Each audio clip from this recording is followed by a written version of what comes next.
Hello नमस्कार जय महाराष्ट्र. तुमच्या सगळ्यांचं पुन्हा एकदा स्वागत आहे आपल्या चॅनल आर्ट अँड स्पेसमध्ये. तसं मागच्या व्हिडिओमध्ये तुम्ही बघितलं तर आपलं पूर्ण कच्चं काम झालं होतं आणि आता आपण लॅमिनेटचं काम स्टार्ट करणार होतो. तर आता आपण लॅमिनेटचं काम स्टार्ट केलेलं आहे. कालच आपले लॅमिनेट पडले आणि काल आपले जे किचन आहेत किचनचे खाली तुम्ही इथं बघू शकता. हे सगळे किचनचे आपले डोर आहेत. हे सगळे किचनचे डोर आपले हे पूर्ण कंप्लीट झालेले आहेत. पूर्ण आपण इथं बेच थीम घेतलेली आहे.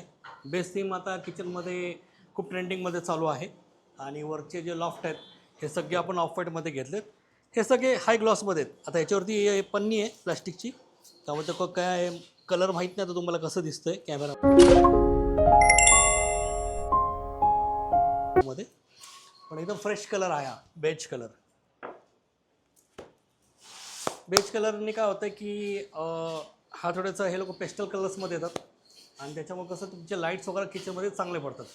जास्त डार्क किचनमध्ये कलर कधी पण नाही घ्यावं. काय होतं डार्क कलर जर आपण किचनमध्ये घेतला ना तर लाईटीचा प्रकाश हा कमी पडतो आणि जेवढे तुमचे डार्क कलर असतील रूममध्ये तेवढी तुमची रूम लहान वाटते आणि जेवढं तुम्ही लाईट कलर घ्याल तेवढी रूम तुमची ही मोठी दिसते. आता जे काही आपली फिनिशिंग वगैरे चालू आहेत हे सगळं आपण मशीन फिनिश करतो, पूर्ण मशीन फिनिशिंग करतो. पूर्ण आपली जी लॅमिनेटची जी काही धार आहे साईडची हे जे काही आपण हे बघतोय तर हे जे काही आपले डोर्स वगैरे आहेत डोरची जी काही धार आहेत लॅमिनेट लावल्यानंतर इथे राउटर मशीन आहे. राउटर मशीन आपण पूर्ण फिनिश करून घेतो आणि फायनल एक हात जे आहे त्याला छोटासा एक रंधा मारतो. तर त्यांनी काय होतं की तुमचे फिनिशिंग जी आहे ती चांगली येते आणि त्याच्यावरती ज्यावेळेस आपण ते एजबँड वगैरे बसवतो ते एजबँड बसवल्यानंतर त्याचं जे सीलिंग आहे ते प्रॉपर होतं. आता आपण आतला टूर घेऊया. या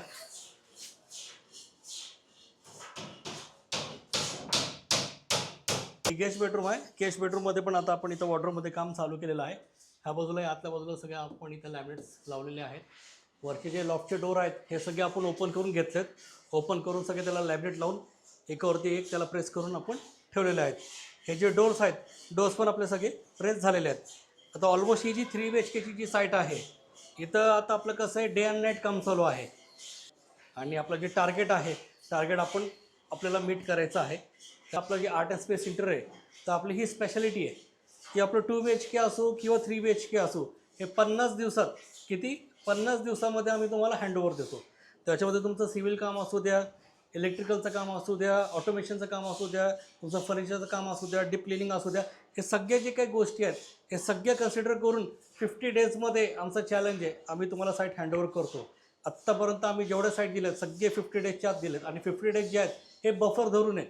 कारण का नवीन सोसायटी आहे, नवीन ट्रान्सफॉर्मर असतं, लाईटीचा प्रॉब्लेम होतो, लाईट जाते किंवा काही वेळेस मीटर आलेले असतात तर बिल्डर हे लोक काय करतात लाईट्स बंद करतात, मीटर त्यांना इन्स्टॉल करायचे असतात त्यावेळेस. तर हे जे काही गोष्टी आहेत ते सगळं बफर धरून 50 दिवस धरले. कसं असतं की डे 1ला जर समजा 100% जर मटेरियल आलं तर 100% तुमची जी साईट आहे ही 50 दिवसात संपते. त्यावेळेस आम्ही मीटिंग वगैरे घेतो. आम्हाला म्हणतात दादा हे शक्य कसं काय म्हणे 50 दिवसात साईट कशी काय होईल. 100% शक्य आहे. मार्केटमध्ये काम करणारे लोक आहेत ते लोक काय करतात की आता ॲडव्हान्स घेतलं मग ते पैसे कुठेतरी त्यांनी फिरवले, व्यक्तिगत खर्च केलं, मग मटेरियल नाही टाकलं, मुलांचा पगार नाही केलं, मग त्याच्यामुळे ह्या गोष्टी डिले होतात. आपलं तसं नाही. आपण स्ट्रिक्टली डे 1ला 100% मटेरियल पडतं. त्यानंतर मटेरियल पडलं 100% म्हटलं तर त्याच्यामध्ये लॅमिनेट सोडून बाकीचं तुमचं पूर्ण जे काही प्लाऊड आहे, तुमचं बॉटल्स आहे, तुमचे कन्झ्युमेबल्स आहेत, त्यानंतर कन्झ्युमेबल्समध्ये तुमचे टँडम्स आलेत, त्यानंतर तुमचे हिंजेस आलेत, त्याच्यानंतर तुमचे टेलिस्कोपिक चॅनल्स आहेत किंवा क्वाड्रो चॅनल्स आहेत. ह्या सगळ्या गोष्टी डे 1ला आपण पाडतो. म्हणजे मुलांना कामाची पूर्ण चाल असते आणि जसं आपलं काम संपत आलं ऑलमोस्ट आपल्याला एक 30-35 दिवस झाले लगेच आपण सिलेक्शनला बसतो क्लायंटला घेऊन लॅमिनेशन सिलेक्शन झालं की जसं कच्चं काम आपलं संपलं, इलेक्ट्रिकल संपलं, ऑटोमेशन संपलं, POPचं काम संपलं, लगेच आपण लॅमिनेट पाडतो आणि लॅमिनेटचं आपलं पेस्टिंगचं काम आपण स्टार्ट करतो. बरं आता आपण टूर घेऊया मास्टर बेडरूममध्ये. या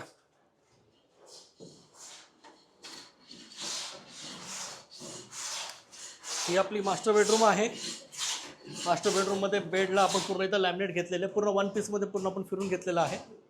जॉईंट आपला इथं आलेला आहे सेंटरला. हा जॉईंट दिसून येत नाही आहे. जॉईंटलाही आपण प्रॉपर फेविकॉल हे यूज केलेलं आहे कारण का ह्याचे बरंच काही पेस्टिंग्स मार्केटला अवेलेबल आहे. त्याच्यामध्ये जे सगळ्यात जास्त होतं त्याला आपण SR म्हणतो. SR लावल्याने काय होतं की आज ना उद्या ते खुलायचे चान्सेस असतात. तर त्याच्यामुळे 100% ज्यावेळेस तुम्ही जेवढं त्याच्यामध्ये फेविकॉल यूज करा तेवढं चांगलं आहे. इथं आपण 100% फेविकॉल यूज केलेला आहे. तर त्याचा जो सील आहे तो एंडपर्यंत तसं राहणार, ते जॉईंट्स ओपन होणार नाही. आता फिनिशिंगचं काम चालू आहे. कॅमेरा तुम्ही थोडंसं इथे या. त्यानंतर ह्या बाजूला सगळं इथे आपण आता आपलं लॅमिनेटचं काम चालू झालेलं आहे. त्या बाजूला आतल्या बाजूला सगळे लॅमिनेट्स लावलेले आहे आणि वरचे जे डोर आहेत आगे ते सगळे खोलून घेतले, सगळे त्याच्यावरती प्रेस करून सगळं आपण त्याला लॅमिनेट प्रेस करून ठेवलेलं आहे. ह्या बाजूला सगळे आपले एज बँड्स आलेले आहेत, प्रॉपर सगळे कलरचे आपले एज बँड्स आलेले आहेत. अजून स्टॉक आहे, तोही स्टॉक आता येतोय. तर जेवढे पण आपले साईट आहेत लॅमिनेटबरोबर कंपल्सरी आम्ही एज बँड हे यूज करतो. आणि मी तुम्हाला हे सांगेल की तुम्ही तुमचं जर घराचं काम करून घेत असेल तर तुम्ही 100% एज बँड यूज करा. एज बँड यूज केल्याने काय होतं की फिनिशिंग जी आहे ती खूप छान भेटते आपल्याला.